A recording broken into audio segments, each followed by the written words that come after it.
오늘 함께 읽은 본문을 통해서 돌이키는 자의 상급이란 제목으로 주의 뜻을 나누도록 하겠습니다. 수년 전에 어떤 청년이 함께 성경 통독을 하다가 저에게 이런 질문을 한 적이 있습니다. 하나님께서 우리에게 상급을 주신다고 하셨는데요. 이 땅에서도 어떤 사람들은 많은 것을 누리고 살지만 또 어떤 사람은 큰 어려움을 겪으면서 살아가잖아요. 그런데 만약 하늘에서조차 영원한 삶이 상급의 개념으로 나뉘어진다면 그건 좀 불공평하지 않나요? 저에게 이런 심도 있는 질문을 했어요. 여러분 어떻게 생각하십니까? 창세기 14장에서 소돔 왕이 인근의 그돌라오멜의 5 부족과 전쟁을 하다가 사람들을 다 빼앗기고 가지고 있는 그 풍성한 재물까지 탈취를 당했습니다. 이때 중보자로 활약을 했던 아브라함이 자기가 기른 318명의 그 종들을 데리고 가서 그들을 물리치고 잃었던 것을 다 빼앗았어요. 도로 찾았죠. 빼앗았다기보다는. 그래서 소돔왕에게 다시 돌려줍니다.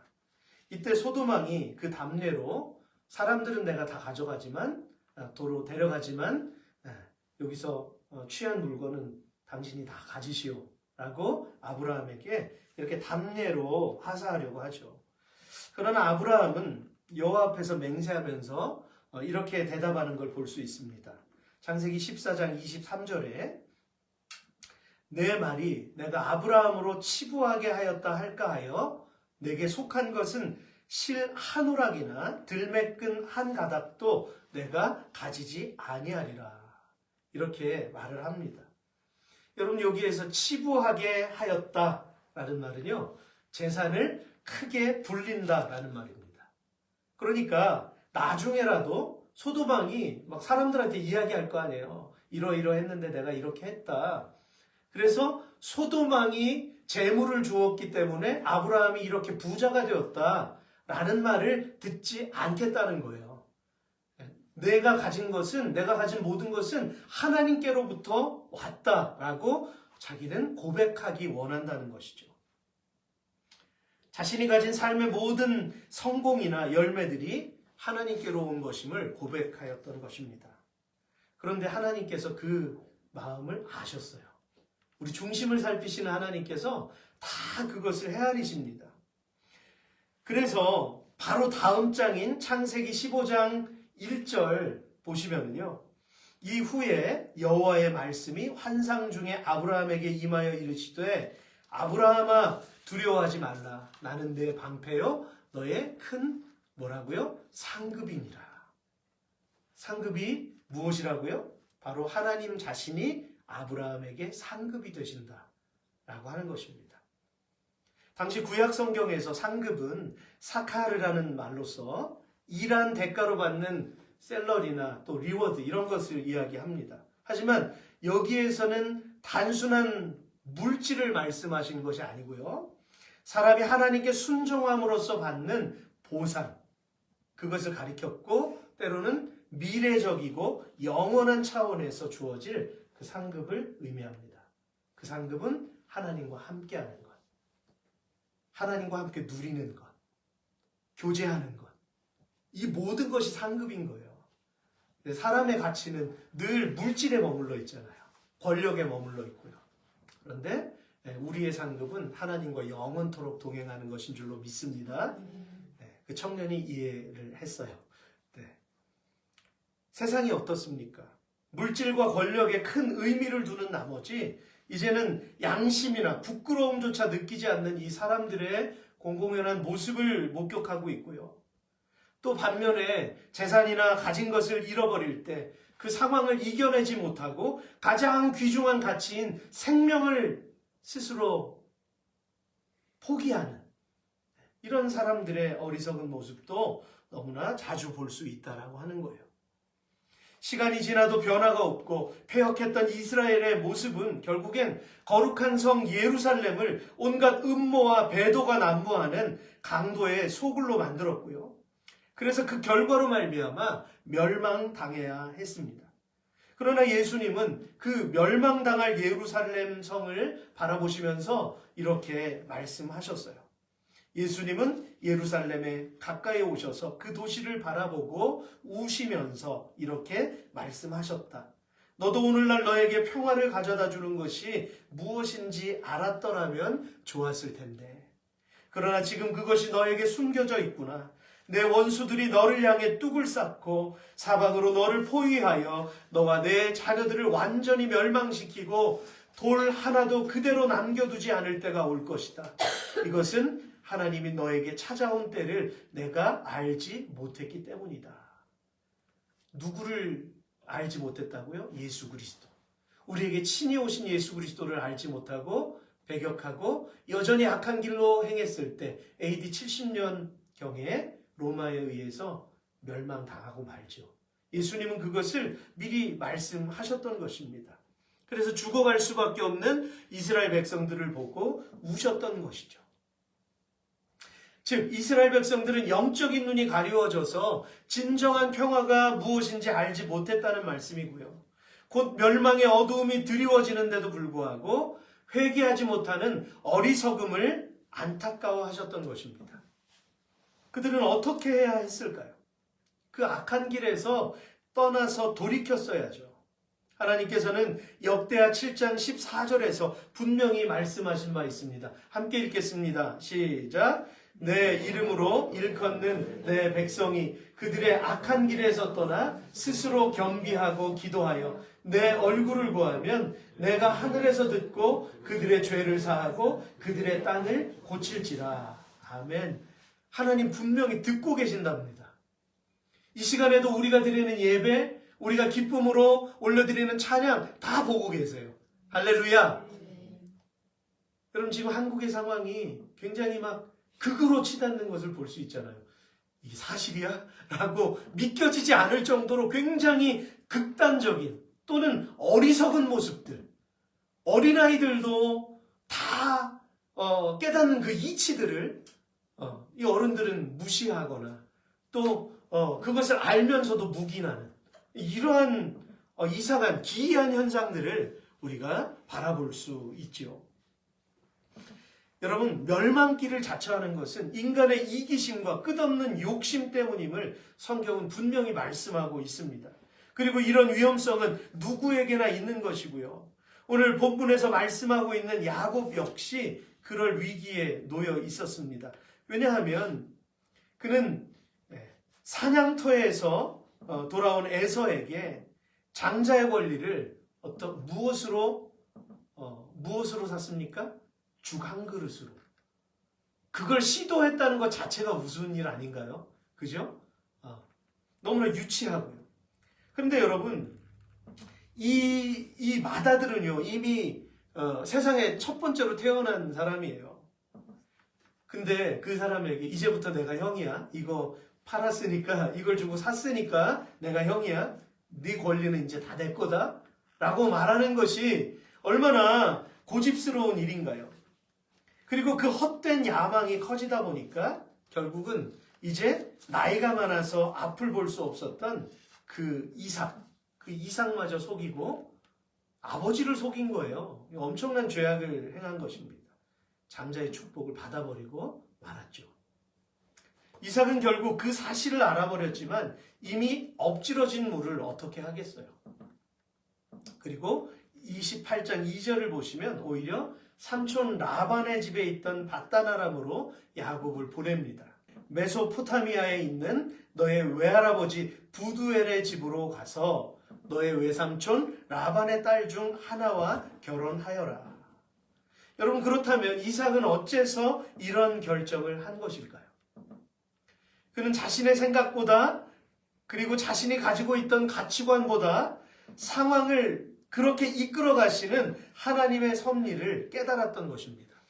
여러분 우리가 흔히 지금 결과적인 야곱의 모습만 우리가 보고 그냥 이 본문을 지나칠 수가 있어요. 그런데 이삭을 묵상해 보면은 이삭이 왜 이렇게 그냥 하자는 대로 다 따라갈까라고 하는 퀘스천 마크를 우리가 가질 수 있는 거예요. 아버지로서의 권위, 강한 어떤 그런 카리스마로 자녀들을 어떻게 하지 않잖아요, 지금. 그죠? 무엇을 보고 그렇게 판단했겠습니까? 이삭은 하나님께서 자신의 아버지였던 아브라함과 맺으신 그 언약의 말씀을 기억했기 때문이에요. 그리고 이방인의 핏줄이 아닌 아브라함의 후손을 통해서만이 그들이 살고 있는 땅을 차지하게 하시겠다는 그 말씀이었어요. 여러분 보세요. 14장 후반에서 그 큰아들 에서의 그 행적이 드러납니다. 그가 가나안 족속 헷 사람의 딸과 결혼을 하잖아요. 그래서 이방인의 그 후손을 낳게 되고 그때부터 또 하나의 가문이 시작이 됩니다. 그것은 하나님이 원하신 것이 아니었어요. 아브라함의 약속과도 어긋나는 것이었습니다. 그래서 그런 차원에서 이 동생이 큰 형보다 우선된다는 의미가 그런 거예요, 지금. 그래서 여러분, 그들의 땅을 차지하게 하시는 것은 누구를 통해서? 야곱의 후손을 통해서. 그렇게 되는 겁니다. 여러분 보세요. 사실 이삭은 인간적으로는 큰아들 에서를 더 사랑하고 좋아했어요. 그리고 그가 사냥해 오는 별미를 찾았습니다. 하지만 에서가 부모의 바람을 거스리고 이 헷족 속의 딸과 결혼해버린 사실을 떠올렸을 때 이삭은 그때 깨달았던 거예요. 3절과 4절입니다. 같이 읽겠습니다. 시작. 전능하신 하나님이 너를 축복하여 내 자손을 번성하게 하고 너를 여러 민족의 조상이 되게 하시기를 바라며 아브라함에게 약속하신 복을 너와 내 자손에게 주어 내게 살고 있는 땅, 곧 하나님이 아브라함에게 주신 이 땅을 내가 소유할 수 있기를 바란다. 라고 축복을 하죠. 그리고 보세요. 이삭이 하나님의 섭리를 인정하고 야곱을 삼촌 라반의 집으로 보내려고 할 때 야곱은 어떻게 합니까? 그 사실을 그대로 받아들여요. 받아들이고 인정하게 됩니다. 그러나 여러분 이렇게 생각할 수도 있어요. 야곱 자신은 이미 축복을 받았기 때문에, 그죠? 자기가 분명히 형한테 팥죽을 통해서 입술로 고백하게 만들었고 이삭에게 분명히 안수를 받고 축복을 받았어요. 이제 다 끝난 거잖아요. 그러면 조금만 강하게, 아버지가 조금만 강하게 이삭을 설득시키거나 유산을 상속해 준다면 굳이 떠나지 않아도 되잖아요. 그죠? 하지만 이삭은 하나님의 섭리에 자신의 의지마저도 맡겨드린 것입니다. 그리고 야곱을 향한 에서가 가진 그 인간적인 그 분노의 마음도 아버지로서 이해를 했던 거예요.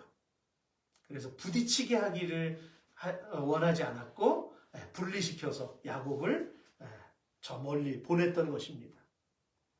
어찌되었든 이 모든 상황은요, 야곱 한 사람으로 인해서 발생한 사건이었음을 결코 잊어서는 안 되겠습니다. 하나님이 주신 말씀을 잘 이해를 해야 돼요. 그래서 자기가 말씀보다 앞서서 행하려고 하니까 이런 사단이 난 거잖아요. 성도 여러분, 우리는 이삭이라는 한 사람의 가정에서 자칫 비극으로 이어질 뻔한 사태가 또 이 벌어진 상황에 대해서 누군가를 비난하고 원망하는 것이 아니라 오히려 하나님의 말씀을 기억하고 지금이 바로 야곱을 바단 아람으로 보내는 그 시점이구나. 그 시간을 통해서 하나님과의 언약을 이루기를 원하시는구나. 그걸 지금 분별한 겁니다. 그래서 그리 보낸 거예요. 이 이삭의 선택이 옳았습니다. 야곱 역시 이 상황에서는 자신의 이기심이나 욕심을 고집하기보다는 아버지 이삭의 권유에 순종하였다는 것에 우리는 초점을 맞춰야 합니다. 바로 그렇게 했을 때 오늘 본문에서는 어떤 은혜가 이어지고 있죠? 야곱이 브엘세바에서 하란으로 가던 도중에 경야할 때 거기서 꿈을 꾸게 되죠. 하나님의 임재를 경험하는 것입니다. 할렐루야! 처음에는 자신의 힘으로 살려고 했다가 이제는 하나님의 말씀을 조금씩 깨닫고 순종하며 나아가니까 하나님이 그때 개입하시는 거예요. 하나님이 그때 말씀하신 겁니다. 그래서 그는 엄청난 꿈을 꾸게 되죠. 성도 여러분, 만약 여러분이 겪고 있는 인생의 시련이 있다면 그 안에서 일하고 계신 하나님을 발견하시기를 축복합니다. 여러분의 삶 속에서 지금 하나님 개입하고 계세요. 네. 그걸 믿음으로 인정하고 하나님을 바라는 자만이 그 열매를 취할 수 있습니다. 야곱은 평소에도 장자의 축복을 자신이 받아야 된다라는 욕심에 사로잡혀 있었고요. 그가 그런 생각을 갖기 시작한 동기가 분명히 있었어요. 우리는 이런 동기를 조심해야 합니다. 창세기 25장 23절에는 큰 자가 어린 자를 섬기리라. 이 말씀을 야곱의 어머니 레베카가 들었잖아요. 이 리브가의 영향력이었다는 걸 알 수 있어요. 그러니까 믿음의 사람이 하는 이야기를 들어야 되는데 리브가는 이때 성숙하지 못했어요.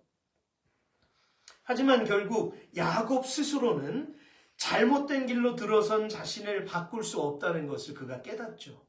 깨달았기 때문에 그 상황에 순응한 것입니다. 자신을 내려놓고 하나님이 이끄시는 대로 자기는 떠밀려 갔던 것이죠. 그래서 우리는 인생의 가장 밑바닥까지 떨어졌던 이 야곱의 삶을 통해 우리는 하나님의 섭리를 배울 수 있습니다. 그리고 창세기의 시간 속에는 야곱과 비교되는 또 한 사람이 있어요. 그는 아브라함의 조카 롯이었는데요. 창세기 12장 4절을 보시면 아브라함은 무엇을 따라갔습니까? 여호와의 말씀을 따라갔습니다. 근데 롯은 무엇을 따라갔습니까? 아브라함을 따라갔습니다. 그냥 삼촌을 따라간 거예요. 롯이 여호와의 언약을 따라 살았던 아브라함 곁에서 같이 덤으로 사니까 어떤 일이 일어납니까? 그에게도 세상적으로 사람들이 볼 때 큰 축복을 받잖아요. 그죠? 물질적인 축복을 받습니다. 그 역시도 점점 소유가 많아졌고요. 이제는 같이 동거할 수가 없게 돼서 이제 두 사람의 목자들이 서로 다투는 상황까지 벌어졌습니다. 그래서 아브라함은 롯에게 선택권을 주죠. 내 앞에 온 땅이 있지 않느냐. 자, 서로 갈라서자. 내가 원하는 땅을 택해라. 내가 동쪽으로 가면 나는 서쪽으로 가고 내가 서쪽으로 가면 나는 동쪽으로 가겠다. 롯이 어디를 선택했죠? 롯이 보니까 요단강에서부터 소알 땅까지 물이 풍족한 것을 봤어요. 그래서 마치 그때는 소돔이 멸망하기 전이었는 거로 에덴과 같았다. 이렇게 성경에 표현이 됩니다. 그래서 이 현실적인 것을 바라보고 그것을 덥석 물어버립니다.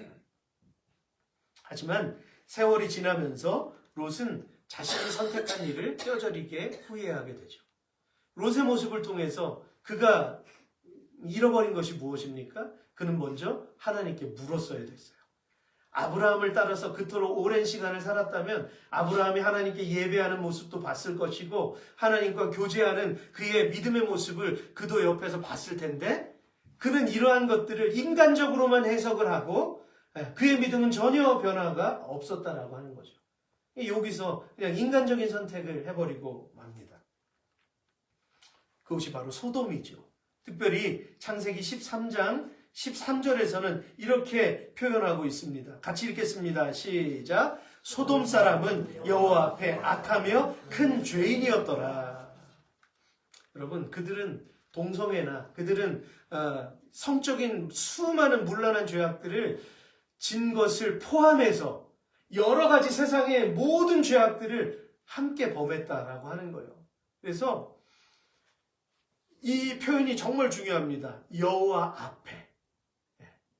사람들 앞에서 사람들이 죄라고 생각하는 그것보다 여호와 앞에라는 말에 주의를 해야 합니다. 하나님이 보실 때 지은 죄악들. 지금 우리는 분별이 필요한 현실에 놓여 있고요. 지금은 누가 봐도 민족의 위기 상황인데 여전히 분별력을 잃어버린 목회자들과 또 교회들이 악에 대해서 묵인하거나 악을 옳다고 지지하는 것을 볼 수 있어요. 그냥 침묵하는 것은 괜찮아요. 근데 그걸 지지한다는 것은 좀 이상하지 않습니까? 악을 누가 판단합니까? 감정에 휩싸이면 안 되는데 우리는 말씀 앞에 서서 무엇이 악인지 무엇이 선인지를 분별해야 돼요. 우리 스스로의 감정이 아니라 하나님 편에서 무엇이 옳고 그른지를 우리는 따져봐야 하겠죠. 그래서 저는 오죽하면 이런 생각까지 듭니다. 저 사람들은 쇠뇌를 당했나? 아니면 아예 처음부터 시작점이 다른가? 그죠? 그럴 수 있죠. 처음부터 시작이 다른 거예요. 여러분, 이건 정말 울을 수도 없고 웃을 수도 없는, 그죠? 이게 너무나 안타까운 현실이라는 거예요. 그러니까 이미 오래전부터 하나님만 나는 바라고 나아가겠습니다 라는 것과 나는 이것을 통해서 이러이러한 것을 하겠습니다 라는 것과 엄청난 갈림길인 거예요. 그러니까 시간이 지나면 그게 드러나는 거죠. 그죠? 우리 하나님 분명히 만나야 합니다. 아멘? 하나님을 인격적으로 만나고 고백해야 돼요. 하나님 살아계신 것을 경험해야 돼요. 그래야 옳은 길을, 바른 길을 따라갈 수가 있는 것입니다. 그래서 최근에 어떤 목사님은 아예 설교석상에서 그 이유를 성도들이 떠날까봐 라고 이렇게 막 직설적으로 이야기하는 그 목사님의 표현을 제가 들은 적이 있습니다. 교회가 약해질까봐, 재정이 무너질까봐. 아니죠, 여러분. 하나님이 옮기라고 하면 옮겨야죠. 그렇지 않습니까? 내려놓으라고 하면 내려놔야죠. 그것이 생명보다 귀중합니까? 생명보다 귀중한 건 이 세상에 없어요. 왜냐하면 이 생명을 잃어버리면 영원한 지옥불에 떨어지는데 그 가장 중요한 가치를 잃어버리고 살아가는 이 세태를 우리가 바라보게 되는 것이죠. 디모데전서 6장 10절에서는 이 시대의 악에 대해서 이렇게 말씀하십니다. 돈을 사랑함이 일만하게 뿌리가 되나니 이것을 사모하는 자들이 미혹을 받아 믿음에서 떠나 많은 근심으로써 자기를 찔렀도다. 이 안에서 얼마나 많은 갈등이 있겠어요. 이거 하나님이 싫어하시는데 양심이 막 이 안에서 요동을 치고 때로는 그 양심을 저버리고 다른 것을 선택할 때 이 마음속에서 얼마나 많은 시름과 고민이 있겠어요. 많은 근심으로써 자기를 찔렀도다. 여러분, 이 말씀은 어떤 특정 대상에만 국한된 것이 아니고요. 정치인들이나 교회나 모든 평범한 사람들에게 이르기까지 해당되는 말씀입니다. 무엇 때문에 그 앞에 서려고 하는가? 무엇 때문에 내가 이 자리에 서 있는가? 무엇 때문에 내가 예배하고 있는가?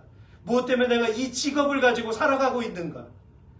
크리스찬의 직업과는 너무 중요해요. 크리스찬이 법조인이 되거나 크리스찬이 의사가 되거나 크리스찬이 교사가 되거나 하나님께서 그 교사의 사명을 주신 거예요. 그러면 바른 것을 가르쳐야죠. 그죠? 바른 것을 판단해야죠. 바른 것을 이야기해야죠. 그리고 다수가 그 길을 간다 해도 소수로 할지라도 이걸 고집하고 이것을 포기하지 말아야죠. 그것이 하나님이 원하시는 것이라면. 그것이 믿음의 싸움 아닙니까? 믿음의 선한 싸움인 거예요, 그게. 지금 이 세대에 하나님은 분명히 목도하고 계실 겁니다. 하나님이 이 섭리와 상황을 통해서 한번 흔드실 때 여기에서 옛날에 저 시골에 살았는데 이렇게 추수를 하면 쌀을 키에다가 이렇게 해가지고 골라내요. 돌을 골라내고 잘못된 것들을 다 골라냅니다. 이렇게 하면서. 그래서 알곡을 다 따로 이렇게 모으죠. 하나님은 이 시대 상황을 통해서 진정으로 예수 그리스도를 믿는 사람들을 하나님은 바라보기를 원하시는 거예요.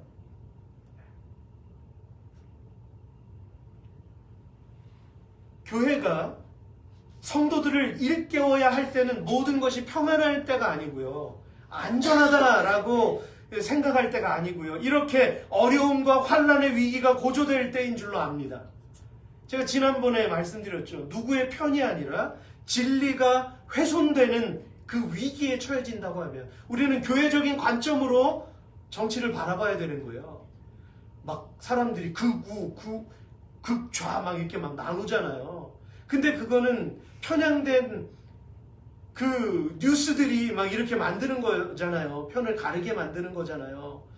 그런데 우리는 말씀의 관점으로 세상을 바라보고 우리가 이러한 때의 신앙생활을 어떻게 해야 할까라는 고민을 가지고 준비해야 되고 말씀 앞에 더 집중해야 된다라고 하는 것입니다. 어느 편에 서서 막 피켓 들고, 물론 필요할 땐 그거 필요하지만 기본적으로 붙들고 있어야 될 것이 무엇이냐는 거예요. 우리 그리스도인들이. 죄와 악에 대해서는 분명히 선을 그어야 합니다. 이미 세계 모든 뉴스들이 한국의 지금 위기를 계속 뉴스화 시키고 있어요.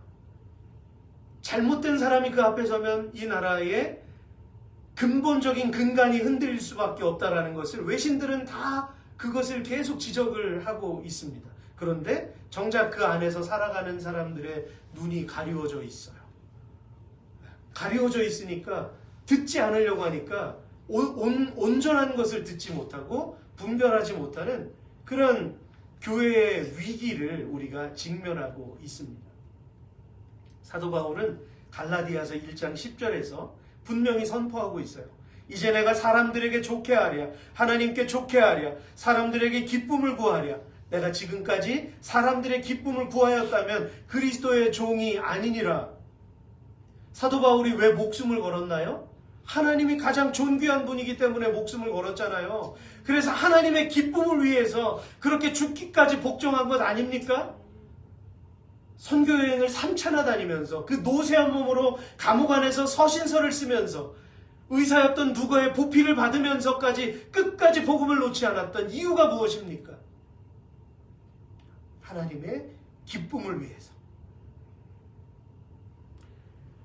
그러니까요, 롯은 엄밀히 말씀드리면 하나님 앞에서 생각하고 선택한 것이 아니었고요, 자신의 욕심에 사로잡혔기 때문에 소돔을 선택했다라고 하는 것입니다.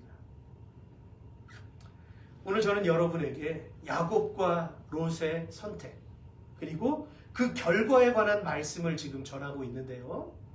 비록 야곱은 집에서 쫓겨나듯이 떠나와서 브엘세바에서 하란으로 가는 도중에 이 황량한 들판에서 잠을 청했지만 하나님의 임재를 경험했다는 것이 오늘 너무 중요합니다.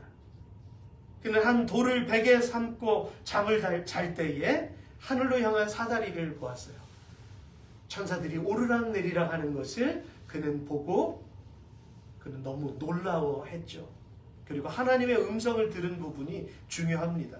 본문 13절, 14절의 말씀 함께 읽겠습니다. 시작. 이때 여호와께서 그 위에 서서 말씀하셨다. 나는 너의 할아버지 아브라함과 너의 아버지 이삭의 하나님 여호와이다. 내가 누워있는 이 땅을 내가 너와 내 후손에게 주겠다.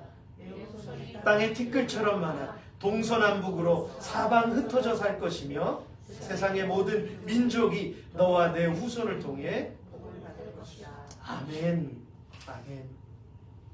야곱과 롯은 자신의 욕망을 쫓아서 출발했다는 점에 있어서는 그 시작점이 같아요. 네, 똑같습니다. 그러나 끝은 다릅니다. 끝은 어떻게 갈라졌나요? 롯은 멸망당한 도시에서 도망쳐 오게 되고요, 아내를 잃어버렸어요. 그리고 딸들의 죄악을 통해서 아버지가 함께 간음하게 되는 그러한 엄청난 죄를 범하게 되고 말았다는 것입니다. 그러나 야곱은 어떻게 되었죠? 그가 임재하신 하나님의 말씀을 기억하며 제단을 쌓았어요.